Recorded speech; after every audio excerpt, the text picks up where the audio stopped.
Friends, welcome to Gurukul. 1977 में NASA ने एक छोटा स्पेसक्राफ्ट लॉन्च किया, एक खास मिशन के साथ। इस स्पेसक्राफ्ट का नाम था वॉयेजर। एक बहुत ही इंटरेस्टिंग सफर पे निकला था ये, साइंस का नहीं, इंसानियत का भी संदेश लेकर। ये स्पेसक्राफ्ट आज इंटरस्टेलर स्पेस के अंधेरों में एक एम्बेसडर की तरह घूम रहा है। चलिए जानते हैं इस अनोखे मिशन के बारे में आज के हमारे इस वीडियो में। 1970 के दशक में नासा ने एक ऐसा मिशन प्लान किया जो एक बार 176 सालों में ही पॉसिबल होता है। ये था प्लैनेटरी अलाइनमेंट का एक गोल्डन मौका, जिसमें प्लैनेट्स एक खास तरह के अलाइनमेंट्स में आते हैं और स्पेसक्राफ्ट ग्रेविटेशनल स्लिंगशॉट का यूज करके मल्टीपल आउटर प्लैनेट्स को विजिट कर सकता था। इसका मतलब ये था कि एक ऐसा स्पेसक्राफ्ट भेजना जो इन प्लैनेट्स की ग्रेविटेशनल फोर्स को यूज करके इन प्लैनेट्स के आसपास से गुजर जाए, बहुत कम फ्यूल यूज किए बिना। इस प्रोसेस को हम ग्रेविटी असिस्ट भी बोलते हैं। किसी प्लैनेट की ग्रेविटी का फायदा उठा के ट्रैजेक्टरी को इन्फ्लुएंस करना। वॉयेजर 1 एंड वॉयेजर 2 1977 में इसी साल में दोनों लॉन्च हुए और ये दोनों स्पेसक्राफ्ट एक ग्रैंड टूर पे निकले। एक सफर जिसमें हमने उन प्लैनेट्स को देखा जिनके बारे में हमने सिर्फ कल्पना की थी। वॉयेजर मिशन का प्राइमरी ऑब्जेक्टिव था सैटर्न, यूरेनस और नेपट्यून को एक्सप्लोर करना। 1979 में वॉयेजर 1 ने जुपिटर का पहला क्लोजअप दिया। इसने हमें ये दिखाया कि कैसे उसका स्विलिंग एटमॉस्फेयर और ग्रेट रेड स्पॉट दिखता है, या एक स्टॉर्म जो अर्थ से भी बड़ा है। जुपिटर के मून आईओ पर वॉल्केनिक एक्टिविटी डिस्कवर हुई। अर्थ के बाहर पहली बार किसी एक्टिव वॉल्केनो का पता चला था। जुपिटर के बाद सैटर्न की बारी आई। इसके आइकॉनिक रिंग्स की अनप्रेसिडेंटेड तस्वीरें वॉयेजर ने भेजी हमें। सैटर्न की मून्स पे भी नजर डाली गई, स्पेसिफिकली टाइटन पर, जो एक डेंस एटमॉस्फेयर के अंदर छुपा हुआ है। टाइटन के बारे में ये एक स्पेक्यूलेशन है कि वहां लिक्विड मीथेन या इथेन हो सकता है, जो लाइफ के लिए एक इंटरेस्टिंग प्रोस्पेक्ट बन गया। जहां वॉयेजर 1 ने सैटर्न के बाद इंटरस्टेलर स्पेस की तरफ अपना जर्नी शुरू किया, वहीं वॉयेजर 2 ने अपनी जर्नी यूरेनस और नेपट्यून तक जारी रखी, क्योंकि ये इनका प्राइमरी ऑब्जेक्ट था। 1986 में वॉयेजर 2 ने यूरेनस के ऑर्बिट में एंटर किया और जहां उसने एक टिल्टेड मैग्नेटिक फील्ड और 10 नए मून्स और रिंग्स डिस्कवर किए।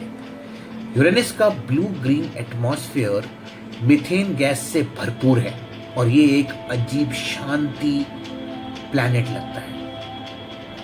1989 में वॉयेजर 2 ने नेपट्यून का भी सफर किया और हमें प्लैनेट की पहली क्लोजअप तस्वीरें दी। नेपट्यून का ग्रेट डार्क स्पॉट और मून ट्राइटॉन के आइसी गीजर्स ने हमें आउटर प्लैनेट के जियोलॉजिकली एक्टिव होने का नया पर्सपेक्टिव दिया। प्राइमरी मिशन कंप्लीट होने के बाद भी वॉयेजर स्पेसक्राफ्ट ने एक एक्स्ट्रा ऑर्डिनरी सफर शुरू किया, हमारे सोलर सिस्टम को क्रॉस करके इंटरस्टेलर स्पेस का सफर। जब साइंटिस्ट ने कंफर्म किया कि वॉयेजर 1 ने हेलियोपोज क्रॉस करके इंटरस्टेलर स्पेस में कदम रख दिया है, तो ये स्पेस एक्सप्लोरेशन का एक हिस्टोरिक मोमेंट बन गया था। ये हुआ था 2018 में। हीलियोपोज वो बाउंड्री है जहां हमारे सन का इन्फ्लुएंस जो एक सोलर विंड के जरिए होता है, और यहाँ हीलियोपोज पे खत्म होता है और इंटरस्टेलर मीडियम जो स्टार्स के बीच का स्पेस है वो शुरू होता है। अब ऑलमोस्ट 15 लाइट ईयर्स दूर अर्थ पे बैठे साइंटिस्ट्स को आखिर कैसे पता चला कि वॉयेजर ने हेलिकोपोज क्रॉस कर लिया है और इंटरस्टेलर स्पेस में पहुंच चुका है? ये पता चला जब वॉयेजर 1 के इंस्ट्रूमेंट ने एक ड्रामेटिक चेंज डिटेक्ट किया। सबसे पहला सिग्नल था सोलर विंड के चार्ज पार्टिकल्स की डेंसिटी का सडन ड्रॉप और उसके साथ ही इंटरस्टेलर स्पेस के कॉस्मिक रेज की डेंसिटी का बड़ा इंक्रीज। ये शिफ्ट 2012 में पहले ऑब्जर्व किया गया था, जो ये बताया कि वॉयेजर 1 ने हेलिकोस्फीयर यानी सन का magnetic field bubble like region से निकल चुका है। 2018 में वॉयेजर 2 ने भी यही किया। आज ये स्पेसक्राफ्ट हमें इंटरस्टेलर, प्लाज्मा और इन्वायरमेंट के बारे में वो डेटा भेज रहे हैं जो स्टार्स के बीच का वास्ट एक्सपेंस है। दोस्तों, वॉयेजर 1 ने 14 फरवरी 1990 को एक बहुत ही हिस्टोरिकल फोटो ली थी, जिसको हम लोग बोलते हैं पेल ब्लू डॉट। आप जो देख रहे हैं स्क्रीन पे, वो दूर छोटा जो डॉट दिख रहा है वो हमारा अर्थ है, जो वॉयेजर ने सोलर सिस्टम एग्जिट करने के पहले 14 फरवरी 1990 को ली थी। ये बहुत हिस्टोरिक पिक्चर आप देख रहे हैं दोस्तों। वो जो डॉट दिख रहा है वही हमारा अर्थ है। वॉयेजर स्पेसक्राफ्ट के साथ एक और भी इंटरेस्टिंग चीज थी। इनके साथ भेजा गया था गोल्डन रिकॉर्ड, एक टाइम कैप्सूल जो इंसानियत का संदेश लेकर कॉस्मोस में घूम रहा है। ये संदेश एक इंटेलिजेंट लाइफ के लिए था, शायद एलियंस के लिए, जिनको हमारी प्रेजेंस का एक इंफॉर्मेशन देना था। तो इसको एक गोल्डन रिकॉर्ड में उसको पूरा इनक्रिप्ट करके इस वॉयेजर के साथ भेजा गया था। कार्ल सगन और उनकी टीम ने रिकॉर्ड को क्यूरेट किया था, जिसमें 55 लैंग्वेजेस में ग्रीटिंग्स जैसे कि नमस्ते और हेलो और दुनिया भर के और अलग अलग आवाज़ों को रिप्रेजेंट करते हुए इसमें संदेश लिखा हुआ था। इसमें बर्ड सॉन्ग, ओशन वेव्स और थंडर जैसे नेचुरल साउंड्स के साथ बैच के क्लासिकल ट्यून्स, इंडियन रागास और अमेरिकन ब्लूज जैसे म्यूजिकल मास्टरपीस भी शामिल किए गए थे। ये रिकॉर्ड सिर्फ आवाज़ें ही नहीं बल्कि तस्वीरें भी लेकर गया था। अर्थ के लैंडस्केप्स की तस्वीरें, एनिमल्स, ह्यूमन एनाटॉमी और हमारे डाइवर्स कल्चर और टेक्नोलॉजी का स्नैपशॉट्स। इसके कवर पर एक सिंबॉलिक गाइड भी बना हुआ है जो इसको डिकोड करने के इंस्ट्रक्शंस देती है, एक यूनिवर्सल साइंटिफिक लैंग्वेज में। गोल्डन रिकॉर्ड एक कॉस्मिक जेस्चर है जो किसी भी इंटेलिजेंट एलियन सिविलाइजेशन के लिए हमारी दुनिया का एक इंट्रोडक्शन बन सकता है। एक छोटी सी दुनिया की कहानी जिसमें क्रिएटिविटी, क्यूरियोसिटी और यूनिटी का सब कुछ मेंशन किया हुआ है। वॉयेजर मिशन इंसानी क्यूरियोसिटी और इंजीनियरिटी की एक मिसाल है। सिर्फ 5 साल के लिए डिज़ाइन किए गए स्पेसक्राफ्ट अब तक 45 से ज़्यादा सालों के ऊपर से काम कर रहे हैं।